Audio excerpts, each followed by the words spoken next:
વડોદરા મહાનગરપાલિકાની દબાણ શાખાની ટીમ અને પોલીસે કીર્તિસ્તંભ વિસ્તારમાં લારી ગલ્લાના દબાણો પર કાર્યવાહી કરી હતી. ટ્રાફિકની સમસ્યાને ધ્યાનમાં રાખી પોલીસ વિભાગ અને વડોદરા મહાનગરપાલિકા દ્વારા રસ્તામાં નડતરરૂપ લારી ગલ્લા રોડ સહિતના દબાણ ઉપર કાર્યવાહી કરી 2 ટ્રક જેટલો માલ સામાન જપ્ત કર્યો હતો. એસીપીસી ડિવિઝન અશોક રાઠવા સાથે નવાપુરા પોલીસ સ્ટેશનનો સ્ટાફ અને વડોદરા મહાનગરપાલિકાની દબાણ શાખાના દ્વારા આજ રોજ રાજમહેલ રોડ ખાતે આવેલ નડતરરૂપ લારી ગલ્લા તથા રોડના દબાણો દૂર કરવાની કાર્યવાહી કરવામાં આવી હતી અને 2 ટ્રક ભરીને લારી ગલ્લા સહિતનો સામાન જપ્ત કરવામાં આવ્યો હતો.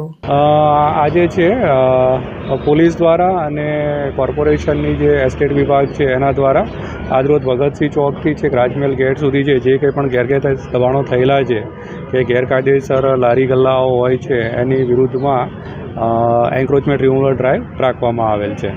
અન્ય કયા પ્રકારની કામગીરી કરવામાં અહીંયા જે પણ જે લારીઓ છે પરમિશન વગર અને રોડ પર ઊભી રહીને અડચણ કરતી હોય અને જેને કારણે લોકોને ત્યાં ચાલવામાં બી મુશ્કેલ થઈ રહી છે. ઘણી જગ્યાએ એક્સિડન્ટ થવાનો ભય રહેલો છે.